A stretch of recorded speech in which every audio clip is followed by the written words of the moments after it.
Hey y'all, it's Megan. Welcome back to the channel. Glad y'all are here today. Come spend some time with me today. I'm going to be doing some winter canning. I like to can my potatoes about this time of year once things slow down a little bit. But first, before we go get our potatoes, I want to give you a little update on little baby Duchess. It's extremely muddy down here because we've had a lot of rain the last couple days. Rain, ice, and everything in between. But I have the gate open. They can go out there and not be in the mud, but you see where they all are. But there's Duchess laying with Mama. They're just relaxing this morning. She is doing great. Candy still looks like she's got a ways to go, but she fooled me last year too with when she had Cookie. It was like all of a sudden she got her milk and the next day she had her baby. So we'll see if it's like that this time. But let's go grab us some potatoes. So if you're new around here, we keep our potatoes down here in this old horse stable that Andy's grandpa built years and years and years ago. They've got stalls in them. You can see the stall doors there. And it's really, really dark back in there, and it works perfect for storing potatoes. We used to store them down in our root cellar below the house, and they just didn't keep well down there. I don't know if it was the moisture or what, but they didn't keep as long as I thought they should, and we started keeping them down here. And they did great down here. We had issues with them freezing a year or two ago. So this year we built us a potato box, and I'll be sure to link that video if you want to check that out. But we built us a potato box and we kind of layered them, potato straw, got them wrapped up in burlap. And even through all this cold weather that we've had, I have not found any frozen potatoes yet. So I'm convinced on the potato box. But let's gather us some. The lighting, like I said, it's really dark, so not sure how well you'll be able to see, but I'm gonna fill me up about a 5-gallon bucket full.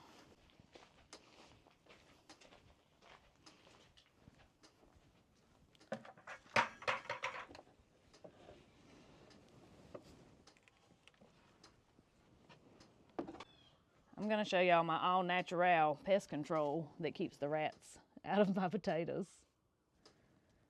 When we built this, a lot of folks were like, well, you're going to have rats, which we've never had issues with rats. But these right here, they earn their keep around here. Go on, Maxwell, please get out of my potatoes. Thank you, go on.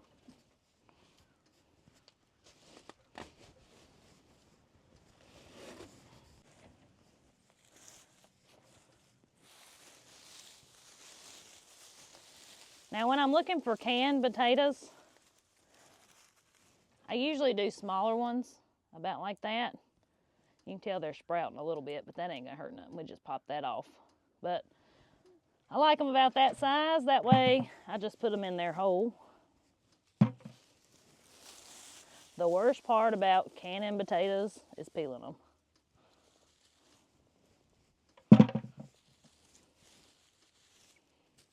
But it's all worth it. It's one of those things.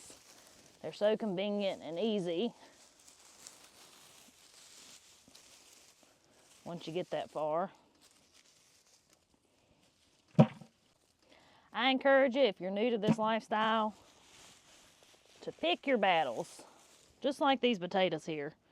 I could have run around like a mad person in the middle of garden and canning season and spent all day peeling and canning these potatoes, but they keep just fine down here. I knew they would keep long enough for me to get to them this time of year to can them, and so why not wait and do it when I have time.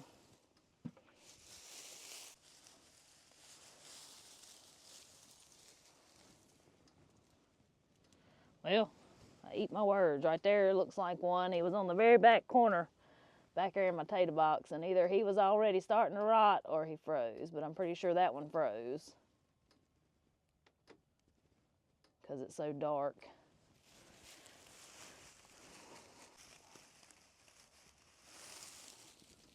Yep, that one froze. He was up against the edge.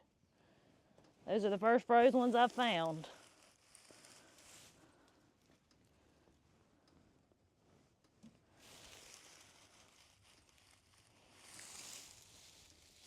So, improvement for next year that I've already seen for the tater box.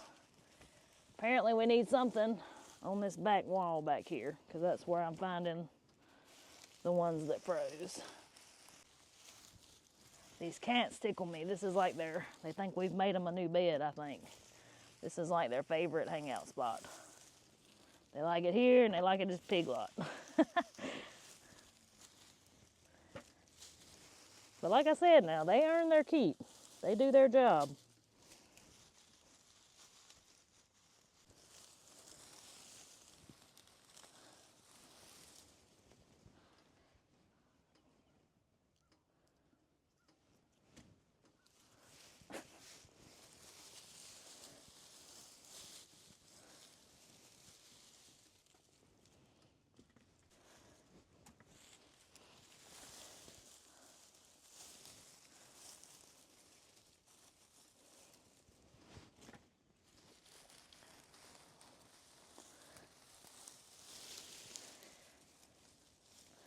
Now these potatoes that was against this edge on this side, no signs at all that any of them froze. So it's just that back wall back there.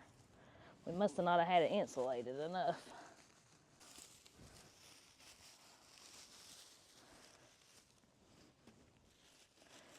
Well, I believe I'm gonna call that good enough.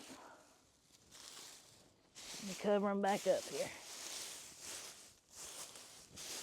Especially around these edges. There we go. Put my burlap back over it. Well, we'll head back up to the house here. Watch out, baby.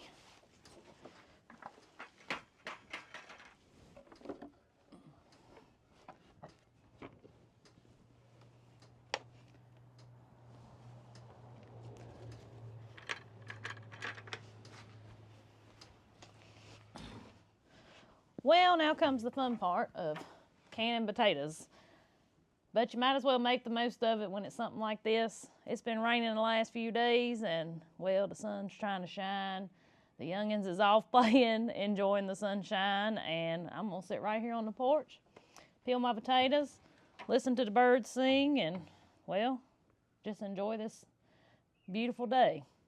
So what I've got me here, of course, I got my bucket of potatoes. I've got an empty bucket for the piglins, and I've got my pot about half full of water, just cold water, and that's where I'll put my potatoes. They're not going to be washed or anything yet. I'll rinse them off in the sink before we put them in the jars, but I do like to let them soak a little bit in some cold water before I can them. It helps with the starchiness ever so slightly, because you'll notice when you can potatoes, there'll be a starch that settles to the bottom, which is totally fine, but you know, potatoes have a high starch content. I got my bowl here. What I'll do is put my peelings in my bowl, dump them in my bucket. That way I ain't having to lean over this bucket like this while I'm peeling them.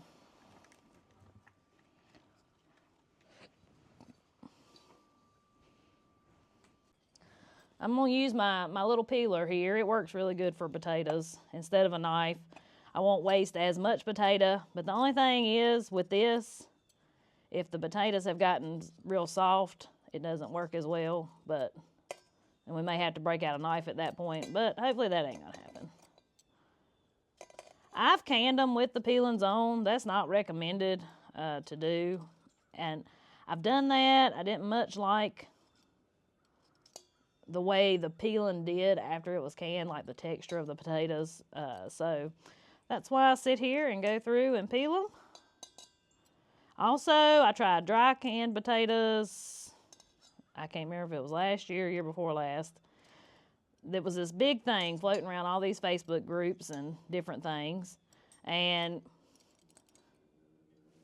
come on. And I decided I'd try a few jars just to see. But I did my research on it and everything, and I did them the way I looked up several different recipes on how to do it. And just me personally, or all of us personally, I didn't like the texture of the dry canned potatoes. The taste was okay. I mean, the taste was pretty good. The texture was odd, so we weren't a fan. This is our favorite way to have them, just for the convenience factor and you know, canning potatoes does do a little bit of something to the texture, and we really like the texture of the canned potatoes. You open up a jar, and I pour out that potato water, rinse them off, put you quite a bit of butter in a pan, a little bit of clean water, and top them off with like some fresh parsley and quite a bit of salt and pepper. Ooh, it's so good. And they're already cooked, so you don't have to worry about it. The other night, I was sitting in the living room. The kids had just gone to bed. Andy was taking a shower. And I got to smelling something. And I was like, what is this smell? I don't know, it was just this weird smell. And I could not figure out what it was. I didn't know if it was my heat. I didn't know what in the world this smell was. Well, I didn't think much of it, and I sat there a few more minutes. But I just kept smelling it, and I was like, what is that? And so while I got up, and it was time to let Tiger in for the night, because she sleeps in the house at night, and so I was like, well, I'm going to go on and get Tiger. Y'all, when I opened this back door back here, my eyes went to burning. She comes sneaking across the porch like somebody had just whooped her, and she had been sprayed by a skunk. And it apparently was right here in the backyard, because I don't think I have ever smelled a skunk smell so strong in my entire life. So, of course, here I am. I'm like, she is not coming in my house smelling like that. And Andy, you know, that is Andy's baby. And he said, well, we can't leave her out here. Well, I got to looking up on Google, and it said if you could catch it quick enough that you could get that skunk smell off. And I knew it had just happened when I started smelling it in the living room. So from this point, it hadn't been maybe 15 or 20 minutes from the time I first smelled it in the living room. So it was a mixture of, it was a quart of peroxide, of hydrogen peroxide, a fourth a cup of baking soda, I believe, and like a teaspoon of dish soap. And it said to mix all that together and make sure you put it on them while it was still bubbling. So we come out here that night. It was probably 9 or 10 o'clock. The kids had come downstairs after I opened that door, and they're like, what is that smell, Mama? That is awful. Because the smell just like flooded in the house. It was terrible. It was terrible. But in case any of you are wondering, that peroxide mixture actually worked. It did. I scrubbed her, and you're supposed to let it sit for a few minutes. I scrubbed that dog out here on the porch, spraying her with the water hose to rinse her off. And then after I washed her a couple of times with that peroxide mixture and let it sit, then I went behind with shampoo and washed her with that and got her dried off, and it pretty much worked. She's got one spot on her head. That must have been where the direct hit was. But she's got one spot on her head that you can still smell it so ever so slightly if you get close to her. But it's nothing like it was. Like, y'all, it was so bad. I had to throw her collars away. I had to wash her rabies tag that goes on her collar, because I had to leave the clothes that I had on laying out here on the porch until I had a chance to wash them. I washed them in vinegar, and I had to actually wash them a couple of times, but then it got that smell off after I washed them a couple times. But yeah, if any of y'all's dogs get sprayed by skunks, it was peroxide, baking soda, and dish soap, and it did the trick. But I wanted to share that with y'all because it was an adventure that night. It was an adventure, but I'm just glad we were able to get that smell off of her, because it was rough. Well, Andy just pulled back in. What have you come home with? I'm investing in the future. I was scrolling around on Marketplace last night like I always do. Sometimes I think I need to stay off of that thing. And I'd been kind of looking for some of these IVC totes, but everything I found still had the plastic tank inside, which I know can be used for a lot of different things, but I didn't care anything about the tank. I just wanted the cage. Well, about an hour from here, I found a guy who's got a lot of these things, and all of them don't have they sell them just like that, just the cage. And so I went this morning to see what kind of setup he had and bought 6 of them. And most likely I'm probably going to take the trailer back and buy me some more. But I've bought these for firewood. I don't know, y'all probably seen on YouTube. I think every YouTube person that does firewood uses these things to carry firewood in, but I just never had quite jumped on the bandwagon, but we have now. What you do is you'll cut like the front out, I don't know, down so low to where you can reach in there, and you just stack your firewood in it, and you can usually get about 2 runs and maybe a little bit in between those 2 runs, and you can move them around with a tractor because they're on a pallet. I think this would be nice to go up here, like if I bust some up in the woods, instead of stacking it on a trailer or something, I just fill up one of these containers and haul it out of there with a tractor. I feel like it's gonna make our lives a whole lot easier messing with firewood. So with the firewood we sell, we can, it's like as soon as it comes off the splitter, instead of throwing it in a pile, we'll stack it in these baskets, and you're only handling it one time then. I think you done good. Yeah, I mean, I ain't afraid to say they were only $15 a piece. So everywhere else that I found on Marketplace was asking at least $30 at the minimum for one of these baskets. So I think it's pretty good. Well, I've been peeling potatoes to my little heart's content.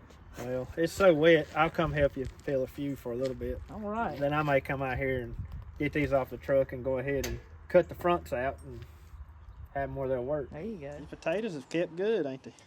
Yeah, but I did, I found just a handful of froze ones that had froze. Well, they're on the outsides. But they were on the, You got straw on your hair.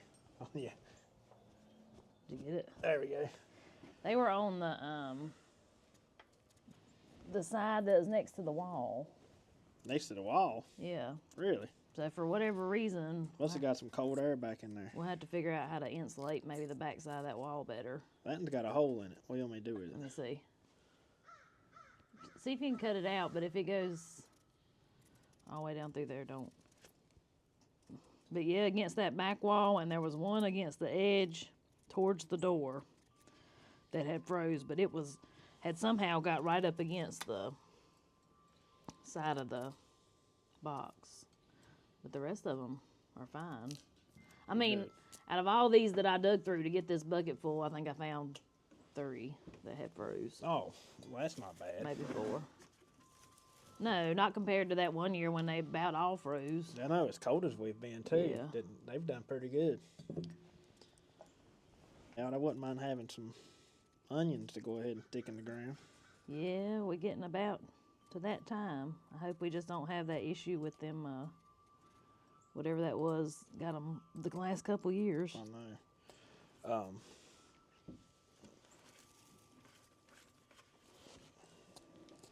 That's going to be the nice thing about raised beds right now. Because if we was working in the ground, ain't no way in the world we'd get in it. Oh, no. It's too muddy.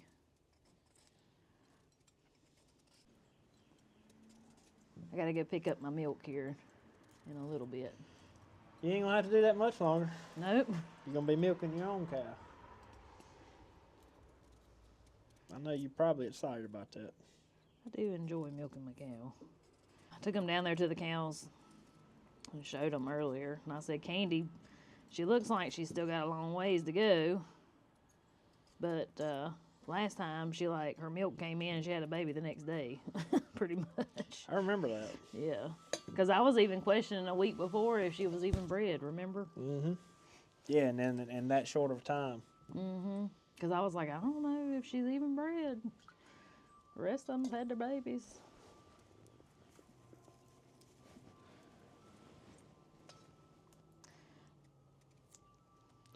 Yeah, I was thinking I might go back out there first thing in the morning. Oh, really? Go get you some more? Well, since my trailer's hooked up, and he said he was going to be there tomorrow. Yeah. There you go. From now on, when we split it, you've already got it in your hand. Why not just take it and set it right in your cage, right beside your splitter? Then you can move it wherever you want to go with it.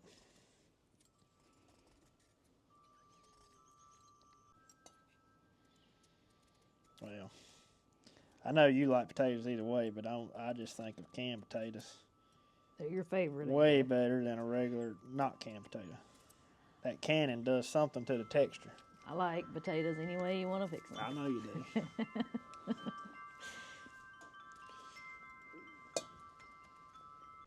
Yeah, if we ever get through this bucket, I'll go out there and unload them and cut them out. Don't hold your breath. I know. I'm starting to I don't think it's moved since I started. At least when I'm sitting here peeling peaches, I can sit here and eat them as I peel them.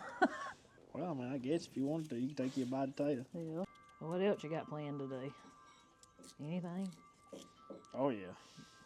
Or just fooling with them totes? No, I mean, I hope it don't take long, honestly. I mean, I may not even fool with them. I'm at least going to get them off the truck. All right. But I want to go down there and see if I can get that tractor to crank. All the bee? Yeah.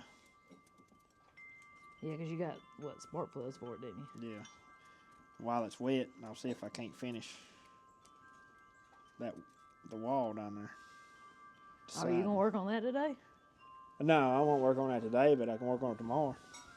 I went down there to get the potatoes, and Maxwell was laying on top of them. Was he? Yeah. Down there guarding them, wasn't he? That must be a warm spot, too. He wasn't going to get up. Yeah, I know. I've seen Tom down there before, and he won't move. Like, this is my spot. Well, they keep it bedded down on top of them whenever you go down there. That must be where he stays, because I hadn't seen that cat up here. All them birds going across yonder. Where? You might can't see them now. They went behind the house. Oh, I don't see them. A whole pile of blackbirds. The little ones? No, they look like bigger. They might be crows. I hear them now. They didn't look big enough to be crows. A little gang of crows? Yeah, I've never seen that many at one time. They waiting on us to plant corn. They said it's got to be getting close. Yeah, they say it is getting close.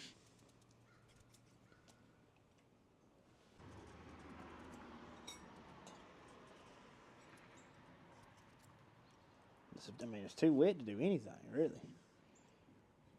Except for work on that wall. That's true. You can't even walk without about miring up. I think tomorrow, because they talk like the wind's supposed to blow pretty good this season, and if it does, it'll help dry it out some. So tomorrow I might ride up there and go try out these totes and go get them filled up. Down south, they already planting their taters. Are they? It's gonna be time here before long. Yeah, they usually plant them in March. I'm telling you, this winter, it's gone. Which I know it ain't spring yet, but it ain't gonna be long. Time to plant some carrots, plant some onions, peas. Plant our peas for sure. And then it won't be long after that, it'll be time to plant potatoes. I was watching Danny Pecan Grove. They already got peas up that tall. Do they? Yeah.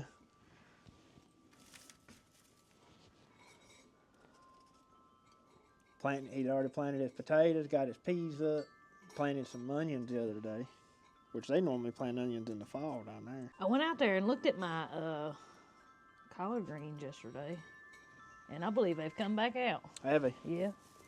Think you're going to be able to eat some? Yeah, I believe I can go out there and get me some. I got to figure out exactly where I'm going to plant the peas.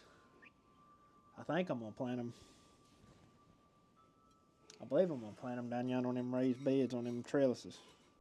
I was just looking at the forecast. I mean, our temperatures are going to be like a roller coaster for the next little while. They're going to be up and down, up and down, up and down. And rain, we've got more chances of rain. I think there's a chance of snow, too. Yeah, we got a chance of snow. I think we had, I never did tell you, but we had 2.5 inches.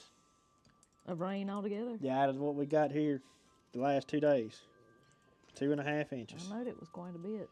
It's still running down there around that barn. It's running, coming down that hill up against the barn and running around.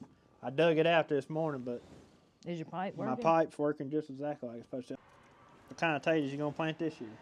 I know we're gonna plant back some of these, but do we have any fingerling potatoes left to plant that we can replant? Yeah. So I don't need to get none of those. What about them Austrians? I got some. You got some of them? Yeah. And I got some of them purple ones. Purple ones? Well, you know, they're them dark purple fingerling potatoes. Oh yeah, yeah. What about I know we got plenty of white potatoes. I like them, but they don't keep very good, so we don't need to plant as many of them. Of what? Them fingerling potatoes. Oh. Well, if you've still got some, did they sprout it out really bad or something? I like the yellow ones and the white ones. I like to look at them when we get them up. I think they're pretty. They are. I like plain old white potatoes. And I do like them fingerlings. They are really good. Oh, yeah. No, I like the fingerlings a lot. Well, I'm going to get these cages unloaded, and I'll show you what I'm aiming to do with them. How many are they? 6.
With these cages, you have a long side and a short side, and this is the short side, and this is the longer side. I never realized that. I always thought they were square. I think some of them might be square, but most of them are rectangle. Like barely. So, yeah, like barely. So I think what we're going to do is cut there and there and there, and open up the front of this thing, and then it'll still leave some cage on the bottom to hold the wood in.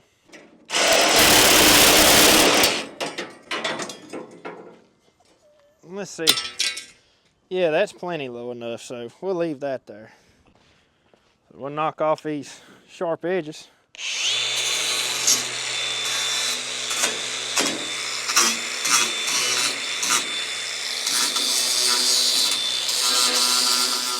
So I might could take it down one more, but I think I'll try them like that because you got plenty of space here to reach in. We'll take these pieces out.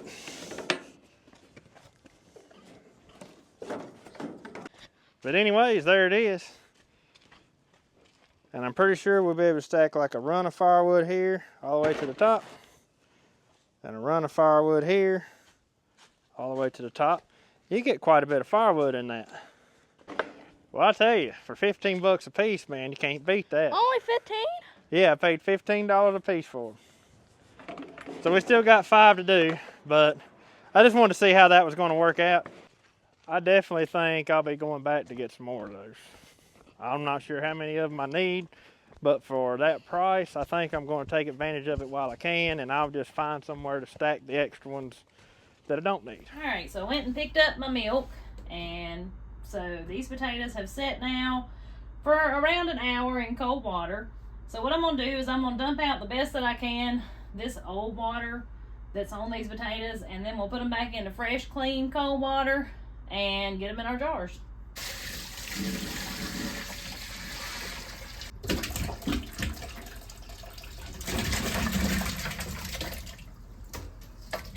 All right, so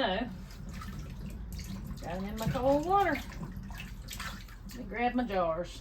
what we're gonna do, you fish you out a potato, and like that one's pretty big, right? Mhm. See there? Cut that one in half for me. Alright, still pretty big, so cut it in half one more time. There you go. Now, put those in the jar. Alright, I'm gonna go grab the rest of our jars and you be putting them in there for me, okay? Okay. Now, if they're smaller, you have to cut that one at least in half. But if they're smaller, you don't have to cut them at all.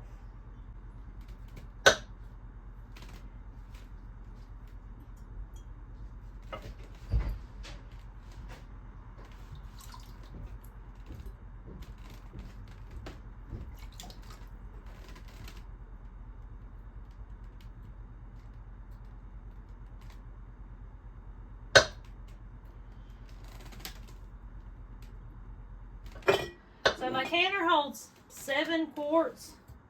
So that's what we'll fill up first, and then we'll just go from there and see what we've got left. And that's all you filled up all the way to water till right Yep, there? you fill it up to that first. Yep. Get me a handful here. Got a lot of taste. You already cut this from half. We may have bad spot or something on it. That it might have.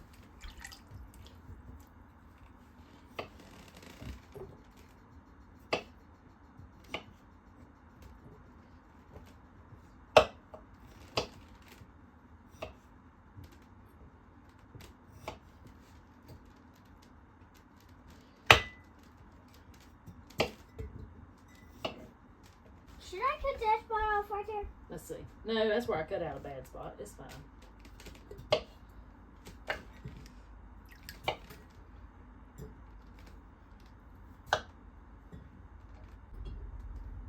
You think I need to cut that in half again? Let's see. I think it'll be just fine.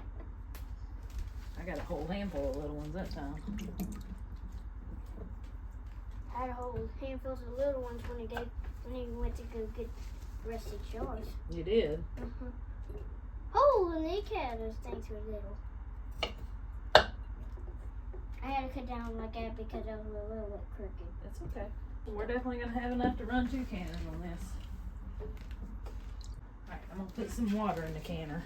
Okay. Always, the potatoes are cold. We'll be putting cold water in them. And so I'm putting cold water in my pressure canner. Cold jars always go into cold water. If it was hot water that we were putting in these jars, you would go ahead and heat this water up before you put your jars in there.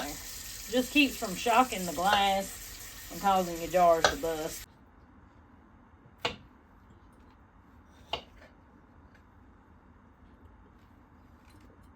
Now, since we're doing quarts, we're going to do a whole teaspoon of salt. If we were doing pints, it would be a half a teaspoon. Yep. You going to go through and put those in there for me? Yep. So you put the salt in first, not the water? Well, the water helps it kind of get down in there.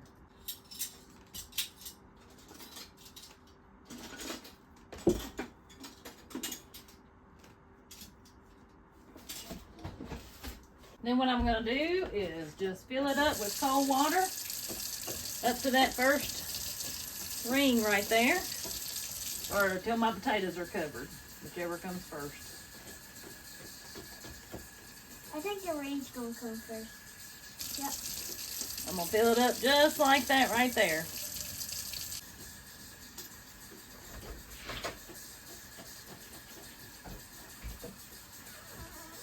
Maybe we're going to play. Yeah.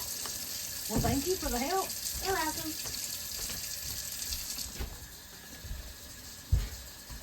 So I use 4 jars cannon lids, and I'm sure y'all have heard all about 4 jars from different YouTubers and Instagram and everything else.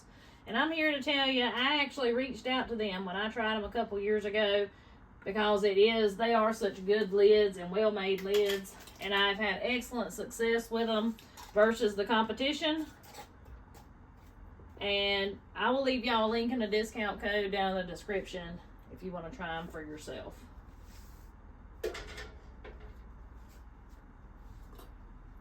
Because once I started using them, I ain't looked back. Now remember, we're pressure canning, so we're not putting these on. We're not cranking down the lids. I like to do it till it starts turning itself like that, and maybe just another little turn. But I'm definitely not cranking down, making them super tight.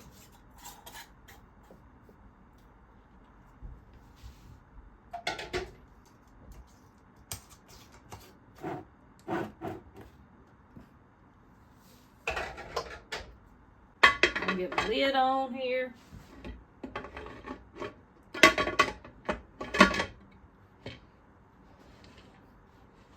We'll let that vent for about 10 minutes, which means the steam's coming out right here, and then we'll put our weight on and start our time. And for potatoes, we're going to pressure can these under 10 pounds of pressure for 40 minutes. So I'm going to get the rest of my jars filled up, see if I can't get another canner going, and we'll just let this do its thing. I'll show you what they look like when they get done. We're going to see if we can get my old John Deere B started. It's been sitting here for about, well, since about the 1st of October. And I tried to start it the other day, and this thing's been known to foul out the plugs before. I think that's what's happened again, because it won't start. It just spins over. I can tell it's getting gas. It acts like it's not getting spark. I pulled one of the spark plugs out the other day, and it smelled like straight up gas. So I'm assuming they're not firing. We got some new auto light plugs here we're going to put in this thing, and hopefully it'll crank. I don't really need this tractor for anything right now, but I want to move it out of my way because I need to finish the barn. Oh, that one's already loose. I want to finish the barn, and it'll just make life a whole lot easier finishing boxing in that side over there without this sitting in the way. This is a Champion. This is an auto light. And I don't know how many of y'all know much about spark plugs, but Champion plugs ain't really... They ain't good for anything but a lawnmower.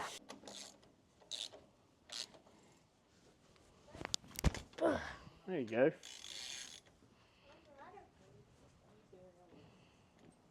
You should be able to stick your hands in there now and pull the rest of the way out. Twist it out.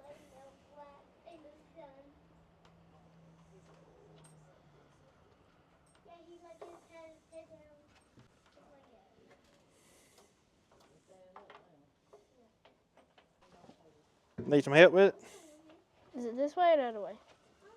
No, you got it. I got it.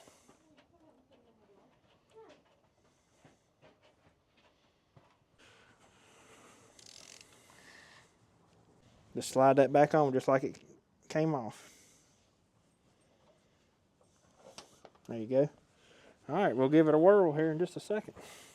Let's see, I'll cut the gas on. I hope this thing cranks, but if it don't crank, well, I probably ain't gonna fool with it no more today. Look at that. That's what it was.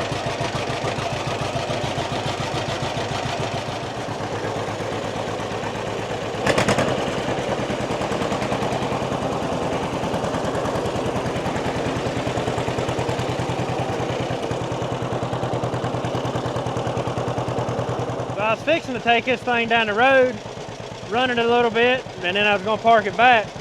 But I got up here to the top of the hill from just pulling it out from under the building. And just like everything else I do, I open up one can of worms and it leads to another can of worms. That is not supposed to be spinning right now. Pulled back in the position it's in, it's supposed to be like the clutch is pulled in. Well, I've got it in neutral right now, is why the tractor's not going anywhere. I was able to knock it out of gear and get it to stop. But with it running, I can't put it back in gear because everything's still spinning. The clutch won't release. I'm guessing it's from just moisture and stuff and where the tractor hadn't been used. I mean, that's my only guess.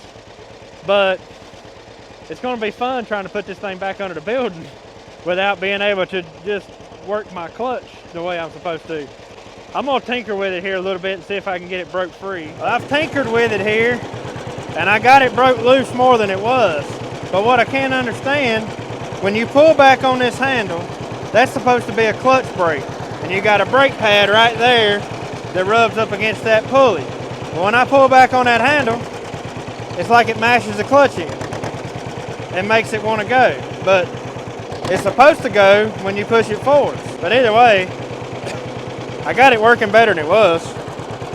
I can at least get it put back up now, I think. I tell you, these old tractors like this is fun to drive, but I don't think I'd want to go back to farming with one every day.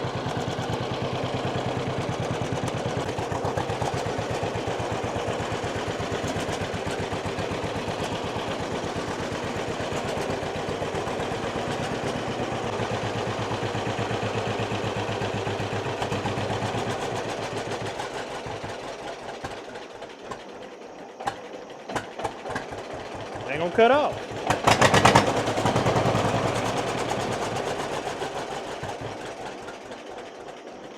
There we go. We got today's problem solved. We got it to run. Well, here we are a while later, and my potatoes are done. I took my weight off after the pressure let go and let them sit here for a few minutes, so we're going to get them out and see what they look like.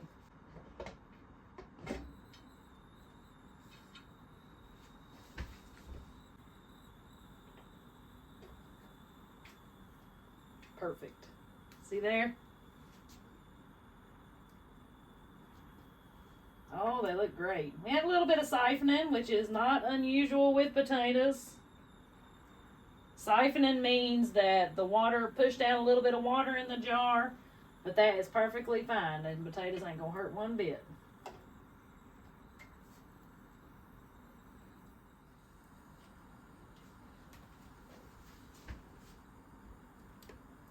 So I ended up having 11 quarts, and as long as everybody seals like they should, we should be in good shape.